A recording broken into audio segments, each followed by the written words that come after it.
Hi there guys, welcome back to the channel, and in today's video I have picked up a fake X and Y booster pack so we can make some comparisons and see what the real differences are between that and a real one. Let's get straight into it. Boom, bang, and here it is. This is the fake pack. A little bit of a backstory on how I came about this.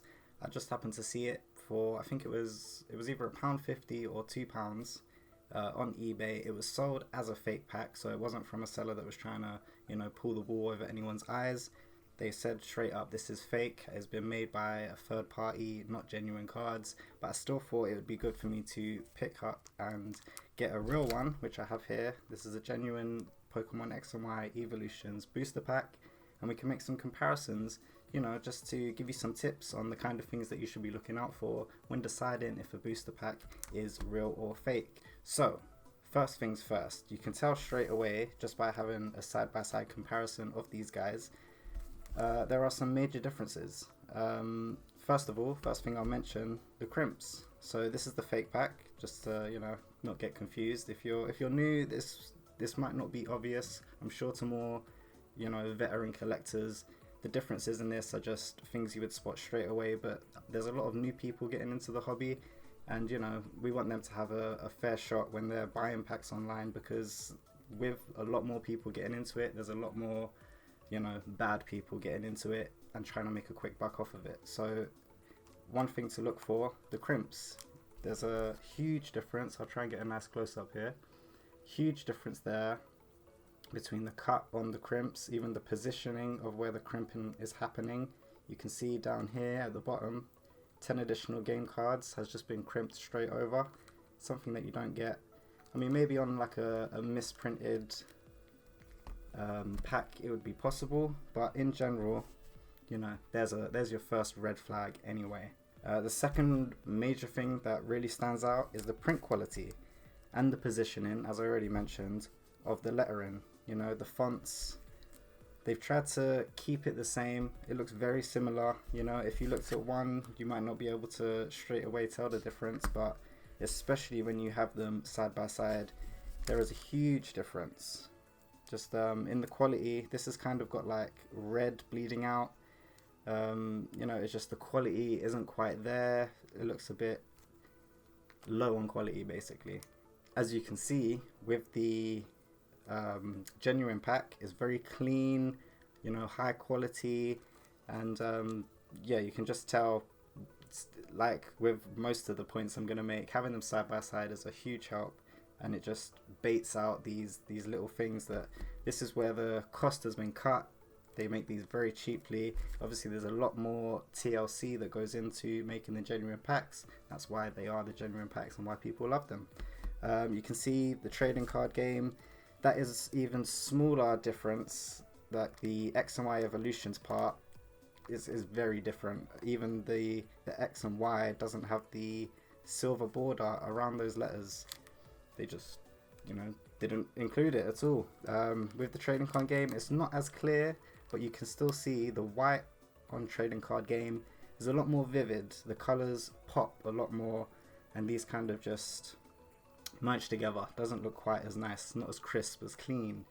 With the Pokemon, you can see it's that classic yellow color that we know Pokemon always use, and this is more of an orange. It's not yellow, it's not yellow at all. That is definitely orange. So they are very different. Even down to the 6+, the borders around that 6+, it's just big. It looks like it's bleeding out of the lines a little bit. And obviously with the genuine product, you don't get that. It's a very clean cut job. One thing that you wouldn't expect me to say is the real one is a bit duller. They've really gone for the orange. It's probably something to do with the printing, as it's happened with the yellow up here. It's gone a lot more orange, and the orange on this Charizard is just a lot more. On first take, if you were just looking at the Charizards themselves, you might even say that's the fake one because it looks more washed out, drained of color. There's a lot more color on this, but that's the way Pokemon print it. This is the way it's intended to look, and this is just, their printer ink isn't the exact same. They've just tried to get it as close as they possibly can. But a really big difference where you can definitely see is this this blue swish type area. On the real ones, it's a bit shiny. It looks a bit silvery, and here it's just dull. It's completely dull white. It's just, you know, a white swish, whereas this is more of a metallic swish. I don't know if that shows as well in the video. I'm hoping it does, but when you have these packs in front of you, you can really see, I mean, on the corner, I don't know if you can tell, but I can see, like, with having it here right in front of me, I can see that that is just a lot different there. So another thing to look out for, flip them over. I mean, it is kind of more of the same of what was happening on the front of the packs. We can see this is very clean, professional job. All the colors are, or all the borders are strong. The white and the black, they match. Basically, you'll see what I'm talking about with this one. It is a mess. Like, look at this. You can't hardly read what it says because the borders of the letters are like, it's like they're just slightly off. And the white fill color, they're not lined up perfectly, and they just kind of overlap each other, and it just looks like a messy job there. I mean, we'll flip this over as well. As you can see on the Pokemon Company international logo there, you get more of the same, more of that sort of off-center printing.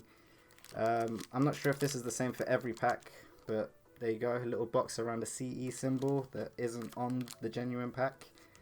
And even down to these bits, it's more of the same, with the print just not being perfect. It's slightly off, but it is a big red flag. Like, that is just so blatantly obvious. Like I said, these packs weren't sold as raw packs, they were sold as fake packs, and that's probably because you'd have to be blind to see that these were third-party manufactured. So we've pretty much done what we can by just looking at them and the feel of them from the outside. We've looked at the colors, the print quality on the lettering and the crimps, the thinness slash thickness of the packs to give you an indication of if it is real or not.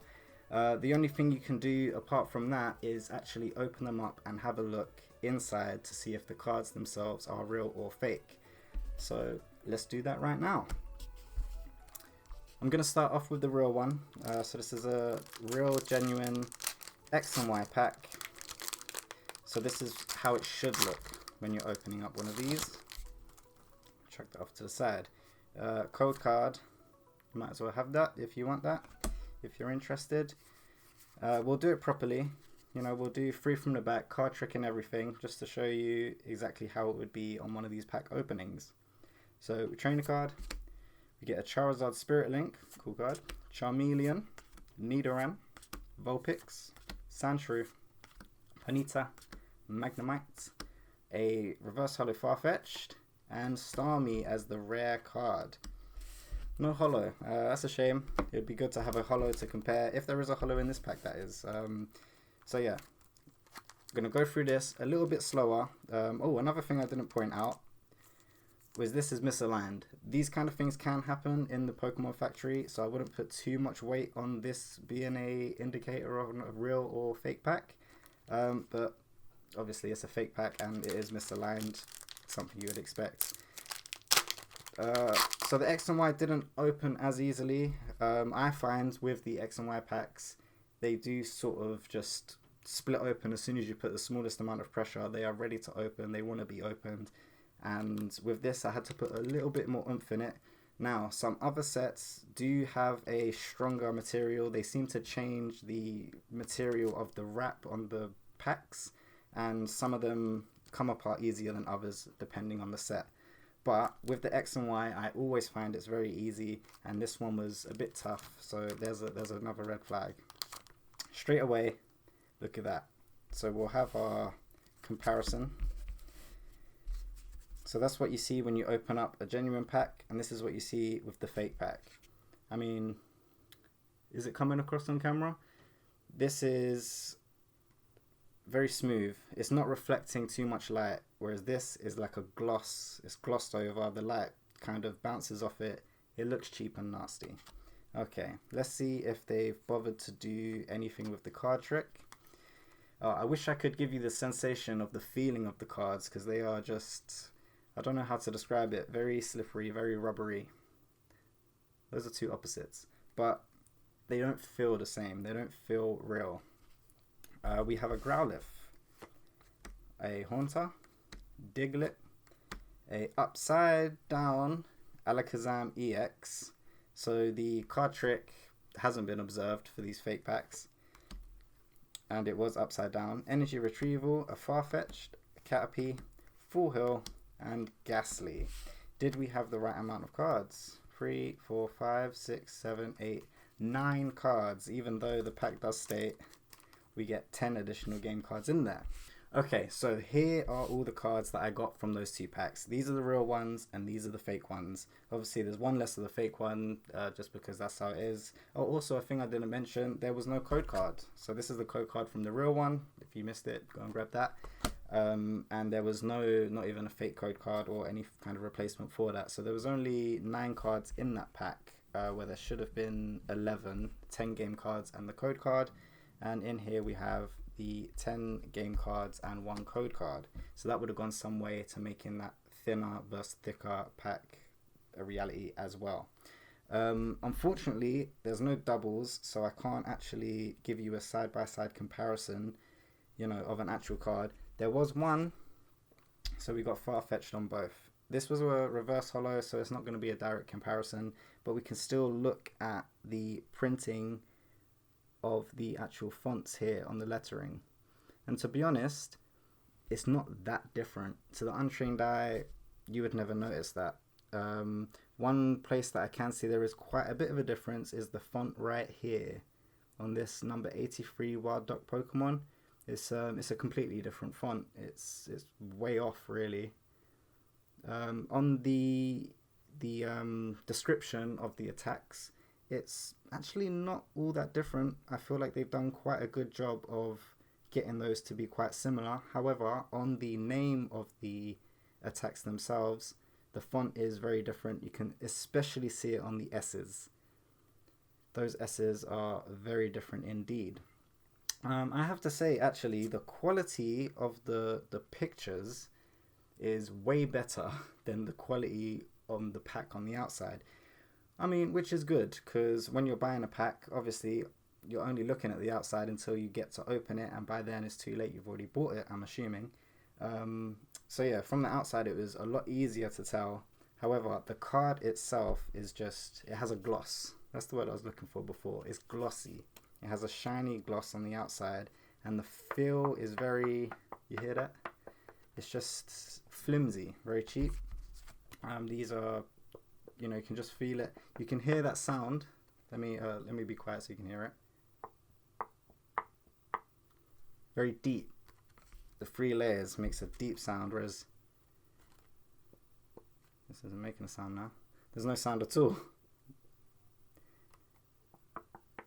But okay, there you go. I can make a sound, and it's higher pitched because it only has the one layer in there. So the borders are a bit lighter on the fake cards. Got a bit of a darker border. Let me just pick up a non-holographic card. But yeah, you can still see it's very slight indeed, but you can definitely tell. Okay, and then if we flip them over and look at the back of the cards, again, we can see the color difference and the print quality just isn't there on the fake card. So if I just hold those up, you can have a little look and just see this is the fake card, this is the real card. This has more of like a purple hue to it. It's not quite blue, whereas this is a very strong blue color. And again, to the untrained eye, this might not seem that bad. The biggest giveaway is that glossy coat. Pokemon cards never have had that kind of glossy feel, glossy varnish look to it that just reflects all the light. So I feel like we've done pretty much all we can. We've opened up the packs, seen the actual cards. We can see there's some major differences there. The packs themselves before they were opened, even bigger differences. The size of the packs themselves, they were very different. There's a lot of small differences that you can see, but you might not necessarily know to look for if you haven't had experience with this kind of thing before. So the one last test, if you've looked at my video, how to spot fake Pokemon cards, I've shown you this test. It kills the card. It's not always the best way to go about it, but it is a definite way to tell if any given cards in a pack are fake, because you can just rip one of them and have a look at that. So if you're not familiar with this kind of thing, you might not even know what I'm talking about. There's one layer here. It's just one sheet of card that has had this glossy print stuck to both sides, and that's it. Very cheap to make, and that's where people make their money, scamming people with stuff like this. I'm gonna choose a card that I already have one of, which would be Vulpix. I'm sorry, Vulpix. I am gonna sacrifice this Vulpix. If you're squeamish about real Pokemon cards being ripped, please look away now. I apologize in advance, but it's for educational purposes. So here we go. As you can see, that is completely different. What it has is another layer on the middle, a black one. It is sometimes blue apparently, although with the cards that I've tried this with, it's always been black. But apparently I've heard that it can also be blue. But anyway, the main thing you're looking for is 3 layers here. Okay, let me just drop that. So you have the one layer on the top, which is where the actual picture is printed on that. That gets attached to the black layer in the middle, and the back layer also gets attached onto that. They all get pressed together, and that makes up the 3 sheets of card that make up one Pokemon card. That's what gives it its more high quality, sturdy feel, and it makes that low popping sound when I was twanging the card earlier. And as you can see, when I do the comparison, the fake card is just missing that completely. It's just a single layer, and you can feel it. You can feel how easily this wants to bend. Very maneuverable, flimsy. I mean, don't get me wrong, Pokemon cards are not solid. They are just cards after all, so they do, they are flimsy, really, easily ripped.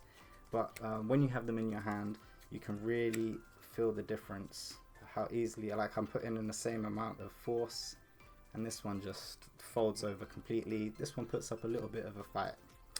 So, I mean, that is really the final test that you can do to determine if a Pokemon card is real or fake. It does destroy the card, so don't do it with your Charizard EX cards, because that is not a smart idea. But there are other ways that you can check for these kind of things. If you check out the fake Pokemon card video that I've already uploaded, I'll leave a link in the description, or I'll pop one of those cards in right now. You can see some other ways, like using a light, shining that behind the card. That is a very good way of determining if your Pokemon card is real or fake, so you don't have to go through the trouble of ripping them up to decide that they are fake. So a word of warning, you can't open up the cards before you buy them. When you buy online, the only thing you can really see is the photos that the person selling them has uploaded, and even then you can't be sure that those photos are genuine. So while these are some good tips for looking out for yourself when deciding if a Pokemon card or a booster pack that you're buying online is fake or not, it's not foolproof, because the person can always make better fakes. Not all fakes are made equal. Some of them are way more convincing, and there's people that have been trading cards for years and years that will still get burnt by fake packs because either the pictures that were uploaded weren't genuine, so they show you a picture of one thing, you buy that, and they send you a fake version of that looks nothing like it, or they've put a lot more money into their fake packs so they can get a more realistic look, and it might even fool you up until the point that you go ahead and do this, rip the card, and then that's the only way that you end up finding out that they're fake. With these ones, it was clear through and through that they were fake. As I said, they were sold as fake, and that's probably why, because it is so obvious. The printing on the packs was just trash. The cards themselves, super glossy, super flimsy, and oh sorry, not that one. Super glossy, super flimsy, and when you do the rip test, obviously you've got the one layer there. So I just wanted to make sure I'm being fully transparent. This video is not going to guarantee that you won't pick up fake packs if you follow these steps. It just gives you a little indication of what to look for, some easy steps that you can take just to eliminate some of the easier to spot fake packs. You know, you can't guarantee that you're not going to get burnt when you're picking up from places like Amazon and eBay, especially with these third-party sellers. You can never be 100% sure. That's not to say that people don't sell genuine packs. I myself do. If you buy packs from me on eBay, they're all genuine. I don't sell fake packs. But there are people on eBay that do. So, you know, just be careful. Do your research. Look into sellers. Only buy with people that have a good track record of selling before, preferably some good reviews that you can look back on, and, you know, try and figure out that that person is a genuine seller or not. Anyway, I don't really know what else to add to that. I'll probably think of some other stuff later when I'm editing and be like, oh, I should have said this, should have said that. But if this video can, you know, even help one person to make the right choice and not end up buying some fake packs, then it was well worth it. I myself wouldn't want to fall victim to someone that's selling fake packs on eBay, Amazon, wherever it may be. And hopefully that never happens to you. But I'm just going to leave it there, I think. I'll say thank you for watching this video. And, you know, subscribe if you're into this kind of content. Pokemon card opening content, looking at fake packs, fake cards. I do some like eBay purchases, and I've got a PSA submission video coming soon. PSA is a bit booked up right now, so, you know, I'm just playing it by ear. I'm not, you know, actually having a date that I'm sending cards off just yet. I'm just kind of waiting for everything to calm down because it's been a bit crazy over the last couple of months. But yeah, if you're into the kind of content, think about subscribing, sticking around, and I'll just say, yeah, again, thanks for watching, guys. Peace out. Bye. Yeah, they can't hold us back.